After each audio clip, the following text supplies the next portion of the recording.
Hello YouTube, iFixItAll here, Team iFixItAll.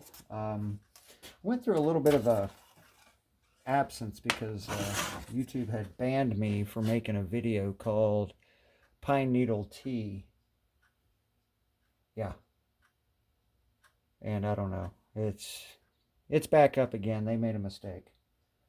No forgiveness for them though. Honestly. There's something going on with those fools. Alright, so here we go.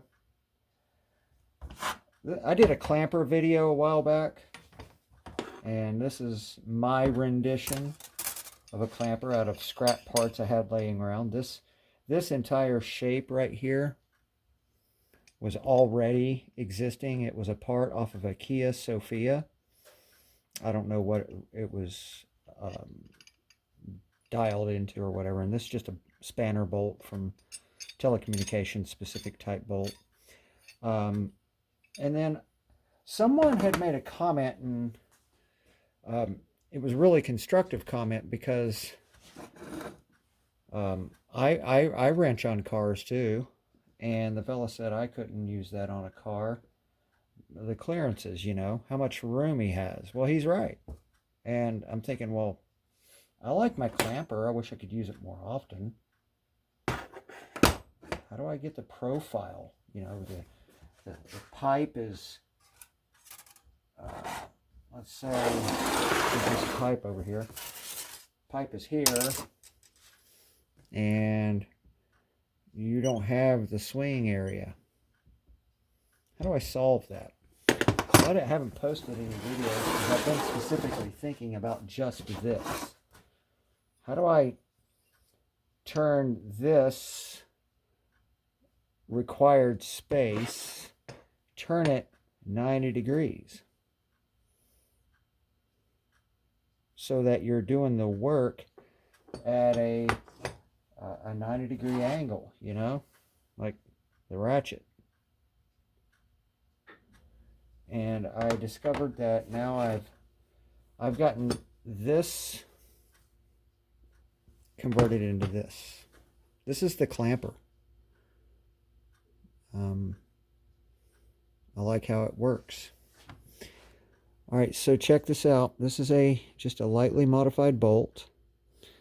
I have a notch cut on the end, but notice the offset. When you make one of these on your own, need something to point with. I'm always needing something to point with, dang it. Alright, fine, I'll just use my punch.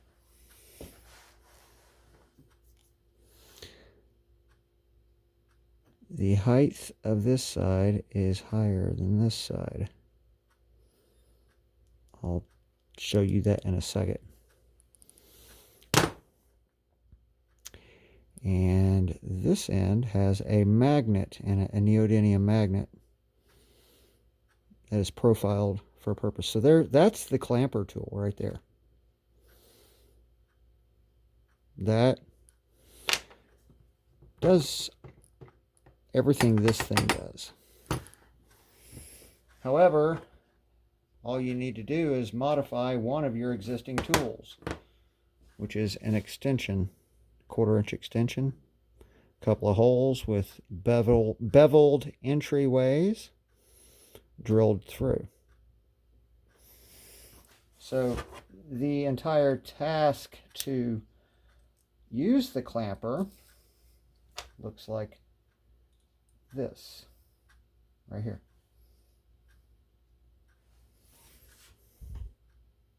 That's your clamper right there. An existing old 1/4 inch extension that you got laying around. So let me shape this wire up for you, and let's try one out. I'm trying to see if I'm zoomed in too close. I'm going to zoom a little more so you can see me. Alright, so bring the ends of your wire together. Hold it with your thumb. Get that massaged a little bit.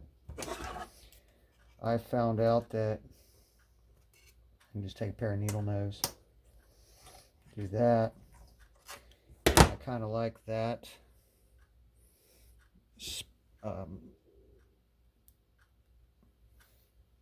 prepping these up, you ought to have them pre-readied. I'll try something different today here. See if I can do this. There we go. That's the first time I've actually done that. So what would this one need to do? That one needs to go like this. Wrong direction. I'll just do it the old-fashioned way.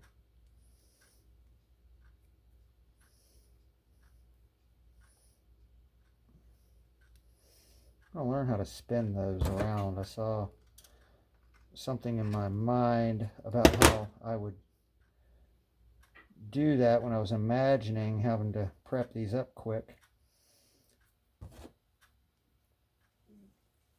Get it massaged up around this hose here.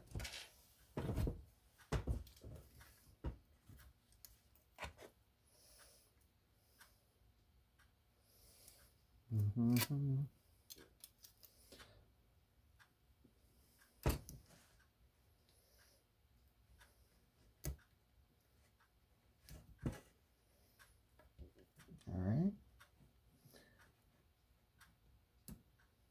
Take a second here. So you get your wire around your hose like that. I'm gonna fiddle with this to shape it to get it tightened up. You don't need to sit there and watch that. Actually, that only took like 30 seconds.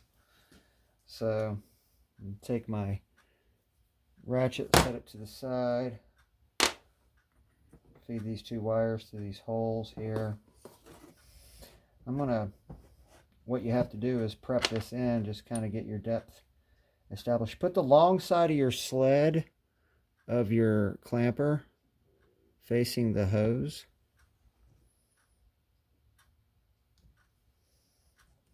Right there. See if I communicated that to you proper. The long side is on the hose side. The short side's up top here. All right, so now that I know I don't need that much wire, I'm gonna cut. I'm going to pigtail over. I'm going to pigtail over. That's already kind of got it in a little bit of a bind. Now it's time to integrate the ratchet. But I'm going to make sure I got everything looking neatly enough.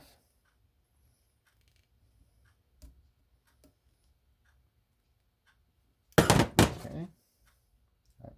Honestly, this doesn't take a lot of ratcheting at all. It's surprising how little it takes. Oh, I'm gonna put this in the vise as I'm simulating this fitting being on an automobile. It's just another version of a clamper, guys.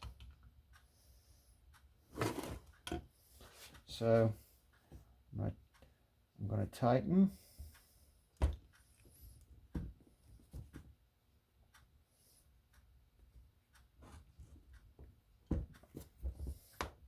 And then I'm going to fold it over. It doesn't take very much of the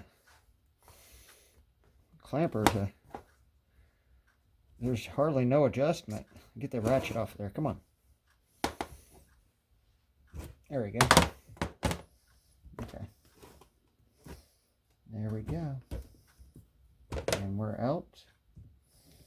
Cut that off. Cut that off. Make some adjustments, and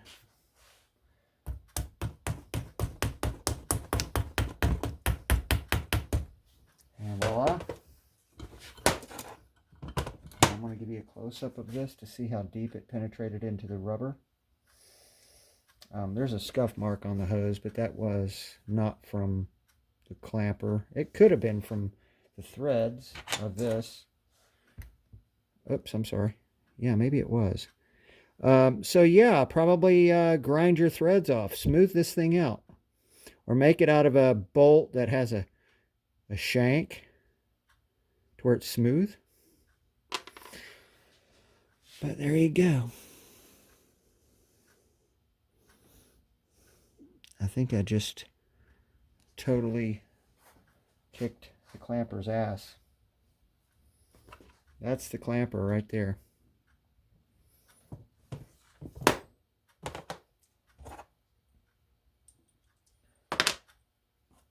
Trim my wire off and be right back. All right, I'm back. So this is what it's doing right now. Again, I've got a magnet up in there. Pretty decent pull. And the working area that you need has now been highly reduced. I'm pretty sure if the bolt was even shorter, you could get the required work area to even be shorter. Also, I decided to drill the holes up high over here. I could have drilled them down in here, but I got to thinking, well, what if you needed depth clearance as well? You'd need room to turn your ratchet. Either way, I didn't want to overthink it, but I like the idea of being able to do a repair like this. And then also, when I have constructive criticism like that, it literally got me to thinking, how do we turn all this mechanical leverage 90 degrees? And from an automotive repair guy perspective, I'm not that by trade. I am a motorhead though. Acknowledge the problem and then try to solve it.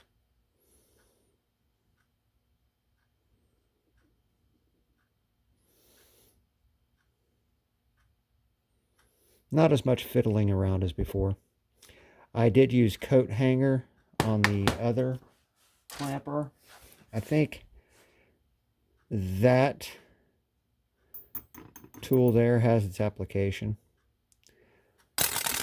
But honestly, I wouldn't even use this here wire for hose clamps. I would use something like 12 gauge or 10 gauge copper wire. This is galvanized coated. I don't have a sharp edge here. A little bit of a sharp edge. But I'm not really fancying it up right now. If I wanted to, I could tap that some more and get it down. But there you go.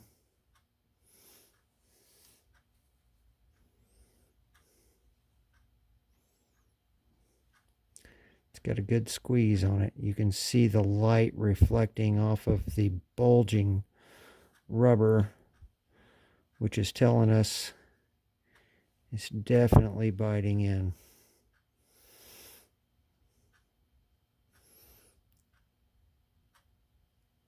There you go. All right, guys. See you later. Have a good day. Bye.